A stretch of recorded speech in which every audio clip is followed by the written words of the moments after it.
दोस्तों आओ लिटरेचर पढ़े। इस वीडियो में हम फैंसिस प्ले के थीम्स और सिंबल्स को कवर करेंगे। फैंसिस प्ले के करैक्टर्स और समरी को हमने ऑलरेडी कवर कर लिया है। करैक्टर्स वाली वीडियो और समरी वाली वीडियो का लिंक डिस्क्रिप्शन में डाल दिया मैंने। तो चलिए दोस्तों डिस्कस करते हैं थीम्स और सिंबल्स जो कि फैंसिस प्ले में मौजूद है। फैंसिस प्ले में सबसे पहला और मेजर थीम जो है वो रेसिज्म का है। प्ले का जो प्रोटैगनिस्ट ट्रॉय मैक्सन है, जब वो यंग था तो वो एक बेसबॉल का प्लेयर था, लेकिन उसको मेजर लीग्स में खेलने का चांस ही नहीं दिया गया क्योंकि उसकी स्किन जो है वो ब्लैक थी। उसकी रंगो नस्ल की वजह से, ब्लैक कलर की वजह से उसको खेलने का मौका ही नहीं दिया गया। ट्रॉय मैक्सन जो है वो सिर्फ नेग्रो लीग्स तक ही खेल सका। ट्रॉय मैक्सन के बड़े बेटे लियोन्स के पास भी कोई अच्छी जॉब नहीं है क्योंकि वो भी एक ब्लैक पर्सन है।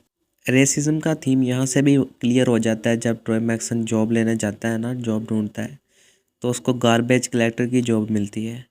उसको ट्रक का ड्राइवर नहीं बनाया जाता।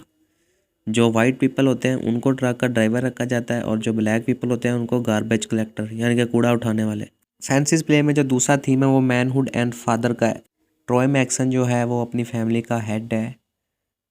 वो कोरे मैक्सन और लियोन मैक्सन का बाप है। रोज़ जो है वो ट्रॉय की बीवी है। अब अपने फैमिली की सारी जिम्मेदारी जो है वो ट्रॉय ने अपने सर पे ली हुई है। वो चाहता है कि जैसा वो सोचता है ना वैसा ही हो, जैसा वो कहे सब उसका हुक्म माने। क्योंकि एक तो वो अपनी फैमिली का सारा ज़िम्मा उठाए हुए है और दूसरा वो अपने बेटे कोरे और लियोन्स का बाप भी है। वो चाहता है कि कोरे फुटबॉल ना खेले और कोई अच्छी जॉब करे, और लियोन्स के मतलब भी उसका यही ख्याल है कि लियोन्स जो है वो म्यूजिशियन की जॉब छोड़ के कोई अच्छी जॉब करे। लेकिन जो कोरे है वो भी एक मर्द है ना, उसमें भी मर्दानगी है। वो चाहता है कि वो अपने ड्रीम्स पूरे करे।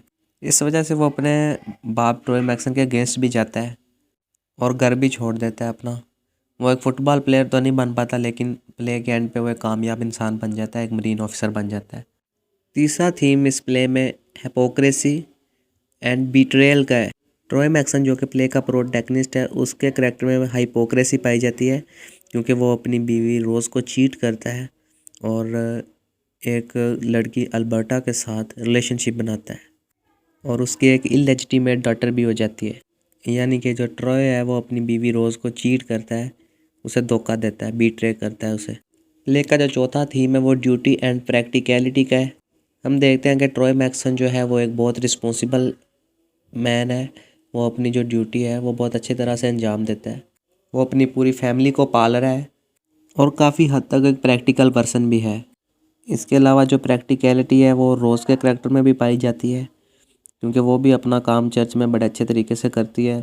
लियोन्स के करैक्टर में और कोरे के करैक्टर में भी प्रैक्टिकलिटी पाई जाती है क्योंकि कोरे जो है वो बहुत प्रैक्टिकल है फुटबॉल के मामले में, और जो लियोन्स है वो थोड़ा बहुत प्रैक्टिकल है अपने म्यूज़िक के मामले में। इसी तरह से जो जिम बोनो है और ट्रॉय वो अपनी ड्यूटी गार्बेज कलेक्टर की जो ड्यूटी है सैनिटेशन डिपार्टमेंट में वो बड़े अच्छे तरीके से करते हैं। प्ले का जो पांचवा थीम है वो क्रियोलिटी का है। ट्रॉय मैक्सन का जो फादर होता है वो बहुत क्रूअल होता है। वो ट्रॉय मैक्सन को बहुत ज़्यादा मारता है, उसे घर से निकाल देता है।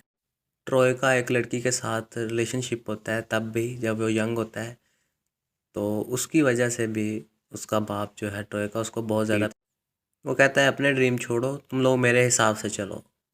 हम देखते हैं कि कोरे को एक स्ट्राइक भी देता है ये ट्रॉय मैक्सन जो है, और एंड पर भी उसको स्ट्राइक दे के घर से निकाल देता है। वो कोरे को फुटबॉल टीम से भी निकलवा देता है। सो ये था क्रूलिटी का थीम। छठा थीम जो है वो आइडियलिज्म और रियलिज्म का है। रोज़ का जो करैक्टर है वो एक रियलिस्टिक करैक्टर है, वो रियलिटी में रहना पसंद करती है। इसके बरक्स जो ट्रॉय मैक्सन है वो ख्यालों में रहना पसंद करता है, वो इल्यूजन्स में, इमेजिनेशन में, फिक्शन में रहना पसंद करता है। फैंसिस प्ले का जो सातवां थीम है वो मोर्टेलिटी का है, यानी कि डेथ का। डेथ इस प्ले का बहुत ही ज़्यादा डोमिनेंट थीम है जो कि पूरे प्ले में देखा जा सकता है। ट्रॉय डेथ को ग्रीम रीपर कहता है और इमेजिनेशन में वो मिस्टर डेथ से फाइट भी करता है बहुत बार। एक डेथ ही तो है जो कि ट्रॉय मैक्सन को उसके इल्यूजन्स और इमेजिनेशन से बाहर निकालने का काम करती है, लेकिन ये डेथ को अपने आप से दूर रखता है और अपनी फैमिली से दूर रखता है। इस वजह से ये एक फेंस लगाता है ताकि जो डेथ है वो इसकी फैमिली से दूर रहे। लेकिन हम देखते हैं कि इसकी जो मिस्ट्रेस होती है अल्बर्टा वो भी मर जाती है और ट्रॉय खुद भी प्ले के एंड पे मर जाता है। फैंसिस प्ले का जो 8वां थीम है वो है injustice and discrimination of human rights. ये चीज़ बिल्कुल वाज़ह कर दी गई है इस प्ले में कि जो अमेरिका में इरा और सेग्रीगेशन स्टार्ट हुआ था उसमें जो ब्लैक पीपल थे उनको बहुत ज़्यादा इन्फीरियर पीपल कहा जाता था, और इसके बरक्स जो वाइट पीपल थे उनको सुपीरियर कहा जाता था, और वो खुद को सुपीरियर ही समझते थे जो वाइट थे। उनको हर जगह जाने की आज़ादी होती थी, उनको बहुत ज़्यादा जॉब अपॉर्चुनिटीज़ दी जाती थी, उनको स्पोर्ट्स में आगे रखा जाता था। यानी कि हर फील्ड में जो वाइट पीपल थे उनको आगे रखा जाता था, और जो ब्लैक पीपल थे उनको नीचे ही रखा गया।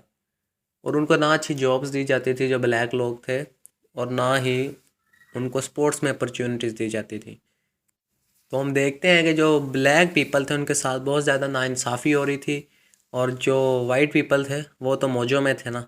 दोस्तों, ये थे कुछ इंपॉर्टेंट थीम्स फैंसिस प्ले के। अगर कोई थीम छूट गया हो तो आप मुझे बता सकते हैं, या आपके माइंड में अगर कोई थीम आ रहा है तो कमेंट में ज़रूर बताइएगा। अब फैंसिस प्ले में जो सिंबल्स यूज़ हुई हैं उनके बारे में बात कर लेते हैं। जो प्ले का टाइटल है ना फैंसिस, वो बजाते खुद एक सिंबॉलिक टाइटल है। सिंबोलिज्म का यूज़ बहुत ज़्यादा किया गया इस प्ले में। सिंबोलिज्म का मतलब होता है कि it means a thing that stands for something else. मतलब कि जो चीज़ दिखाई दे रही है वो भी एक मतलब दे रही है, लेकिन उसका एक हिडन मीनिंग भी है। सबसे पहला सिंबल जो है वो फैंसिस का है। रोज़ जो है वो अपने बेटे कोरे को और अपने हस्बैंड ट्रॉय को कहती है कि तुम लोग अपने जो बैकयार्ड है ना उसके इर्द गिर्द एक फेंस लगा दो, ताकि ना जो मेरे प्यारे हैं वो मेरे करीब रहें। उसका मकसद ये होता है फेंस का, रोज़ के मुताबिक जो है। फेंस एक रुकावट या बाड़ को कहते हैं जो कि किसी चीज़ को रोकने का काम करती है। अब जो रोज़ है वो अपनी मैरिज को सेफ करने के लिए भी ट्रॉय को फेंस का कहती है, क्योंकि उसे जब इल्म होता है कि इसका जो हस्बैंड है उसका इलेजिटिमेट रिलेशनशिप है, इलीगल रिलेशनशिप है अल्बर्टा के साथ, तो वो फिर फेंस का कहती है इसे बार बार, क्योंकि वो नहीं चाहती कि उसका जो हस्बैंड है वो किसी और की तरफ जाए। इसके अलावा वो अपने बेटे कोरे और अपने हस्बैंड ट्रॉय का जो रिलेशनशिप है उसको अच्छा करना चाहती है। वो कहती है बाप बेटा जो है वो मिल के रहें, मिल के काम करें तो इनका रिलेशन अच्छा हो जाएगा, इसलिए वो उन दोनों को फेंस का कहती है। फेंस जो है वो कंप्लीट तो नहीं हो पाती इस प्ले में, लेकिन जब ट्रॉय मर जाता है, उसका फ्यूनरल होता है, तब ये फेंस कंप्लीट हो जाती है। और इसके अलावा जो इरा ऑफ सेग्रीगेशन स्टार्ट हुआ था अमेरिका में, और ब्लैक जो पीपल थे उनको अवॉइड किया जाता था हर जगह पे, उनको उनके राइट्स नहीं दिए जाते थे, तो वो खुद को रेसिज्म से और वाइट पीपल से और इन जैसे इनजस्टिस से बचाने के लिए फेंस लगाना चाहते हैं। ट्रॉय मैक्सन जो है वो इसलिए फेंस लगाना चाहता है क्योंकि वो चाहता है कि उसकी फैमिली में डेथ ना आए। जब अल्बर्टा की मौत हो जाती है तो वो बहुत ज़्यादा खौफजदा हो जाता है, तो वो अपने प्यारों को और ख़ुद को इकट्ठा रखना चाहता है, और इसलिए वो फेंस लगाना चाहता है ताकि डेथ ना आ सके उनकी फैमिली में। एक सेकंड सिंबल जो यूज़ हुई है फैंसिस प्ले में वो है एक गार्डन, जो कि रैनल का गार्डन है, जो कि प्ले के एंड में दिखाया जाता है। हम देखते हैं कि रैनल जो है वो अपना नाइट गाउन पहन के आती है अपने न्यूली प्लांटेड गार्डन को देखने के लिए, जो कि उसने एक दिन पहले लगाया होता है, और ये दिन जो होता है वो उसके बाप का फ्यूनरल होता है। जो न्यूली प्लांटेड गार्डन है वो सिम्बोलाइज कर रहा है फ्रेशनेस को, एक न्यू स्टार्ट को, जो कि ट्रॉय की फैमिली में स्टार्ट हो गया है अब, क्योंकि ट्रॉय तो मर गया है। अब उसकी फैमिली जो है काफ़ी हद तक इंडिपेंडेंट हो गई है, एक नया स्टार्ट मिलेगा उसकी फैमिली को। कोरे जब प्ले के एंड में आता है तो वो अपने बाप के फ्यूनरल में ज्वाइन होने से इनकार कर देता है, लेकिन उसकी मदर कहती है रोज़ के तुम ज्वाइन करो, तो वो मान जाता है। और साथ में जब वो अपनी स्टेप सिस्टर रेनल का जो मासूम सा चेहरा है वो देखता है और उसका न्यूली प्लांटेड गार्डन देखता है, तो वो फाइनली मान जाता है फ्यूनरल में शामिल होने के लिए। तीसरा सिंबल जो यूज़ हुआ है फैंसिस प्ले में, जो कि बहुत ज़्यादा डोमिनेंट है, वो है बेसबॉल का।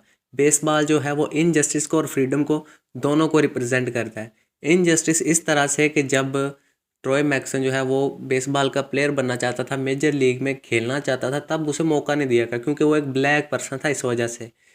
और ये फ्रीडम का सिंबल इसलिए है क्योंकि अब जो है जो ब्लैक पीपल हैं उनको भी मौका दिया जाता है स्पोर्ट्स में, लेकिन ट्रॉय के जहन में अभी भी वही ख्याल आते हैं कि अभी भी जो ब्लैक पीपल हैं उनको मौका नहीं दिया जाता स्पोर्ट्स में खेलने का। जब ब्लैक पीपल को भी खेलने का मौका दिया जाने लगा स्पोर्ट्स में, तब तक ट्रॉय मैक्सन की एज ही गुजर गई थी। तो उसके माइंड में अभी तक वही कम्प्लेक्स चल रहा है कि जो स्पोर्ट्स है ना उनमें सिर्फ वाइट पीपल को रखा जाता है और ब्लैक प्लेयर्स को नई अपॉर्चुनिटी दी जाती। दोस्तों, ये थे थीम्स और सिम्बल्स जो कि फैंसी प्ले में यूज़ हुए हैं।